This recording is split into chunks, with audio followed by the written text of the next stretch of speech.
Plus size bodies ಇಲ್ಲ ದಪ್ಪ ಇರೋರಿಗೆ ಯಾವ ತರ ನೆಕ್ ಪ್ಯಾಟರ್ನ್ಸ್ ಕೊಡ್ಬೋದು ಅಂತ ಇವತ್ತು ನಾನು ವಿಡಿಯೋಲಿ ಹೇಳ್ತೀನಿ.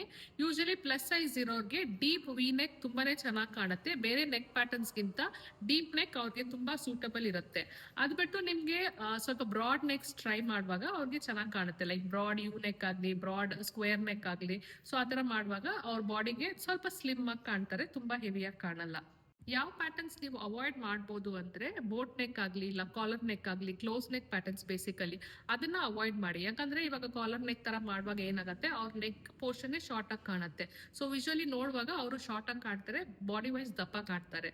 ಸೊ ಕ್ಲೋಸ್ ನೆಕ್ ಪ್ಯಾಟರ್ನ್ಸ್ ಅವ್ರಿಗೆ ತುಂಬಾ ಹೆವಿಯಾಗಿ ಕಾಣುತ್ತೆ, ಯಾಕಂದ್ರೆ ಚೆಸ್ಟ್ ಪೋರ್ಷನ್ಸ್ ಕ್ಲೋಸ್ ಆಗ್ಬಿಟ್ಟಿರುತ್ತೆ.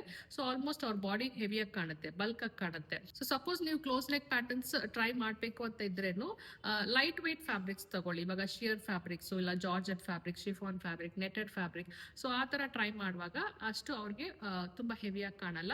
ಅಂಡ್ ಆದಷ್ಟು ಕ್ಲೋಸ್ ಮಾಡುವಾಗ ಸ್ವಲ್ಪ ಫ್ರಂಟ್ ಅಲ್ಲಿ ಯಾವ್ದಾದ್ರು ಓಪನ್ ಕೊಡಿ, ಸೊ ಅವಾಗ ಇನ್ನು ಚೆನ್ನಾಗಿ ಕಾಣುತ್ತೆ. ಅವ್ರಿಗೆ ಕ್ಲೋಸ್ ನೆಕ್ಸ್ ಮಾಡುವಾಗ ಸ್ವಲ್ಪ ಓಪನ್ ತರ ಡಿಸೈನ್ಸ್ ಕೊಟ್ರೆ ಚೆನ್ನಾಗಿ ಕಾಣುತ್ತೆ. ಯಾವಾಗ್ಲೂ ಪ್ಲಸ್ ಸೈಜ್ ಅವ್ರಿಗೆ ಫ್ಯಾಬ್ರಿಕ್ಸ್ ಚೂಸ್ ಮಾಡ್ಬೇಕಂದ್ರೆ ವರ್ಟಿಕಲ್ ಡಿಸೈನ್, ಸೊ ಈ ತರ ಹೋಗೋ ಡಿಸೈನ್ಸ್ ನ ಟ್ರೈ ಮಾಡಿ. ಲೈಕ್ ಎಂಬ್ರಾಯ್ಡ್ರಿ ಈ ಕಡೆ ಹೋಗೋದಾಗ್ಲಿ, ಪ್ರಿಂಟೆಡ್ ವರ್ಟಿಕಲ್ ಆಗಿ ಹೋಗೋದಾಗ್ಲಿ, ಆ ತರ ಮಾಡುವಾಗ ಅವ್ರ ಬಾಡಿನೂ ಸ್ಲಿಮ್ ಆಗಿ ಟಾಲ್ ಆಗಿ ಕಾಣುತ್ತೆ. ಸೊ ಈ ತರ ನೀವು ಅವ್ರಿಗೆ ಟ್ರೈ ಮಾಡ್ಬೋದು. ಇದೇ ತರ ರೆಗ್ಯುಲರ್ ಆಗಿ ನಿಮ್ಗೂ ಟಿಪ್ಸ್ ಬೇಕಂದ್ರೆ ನಮ್ಮ ಚಾನಲ್ ನ ಫಾಲೋ ಮಾಡಿ.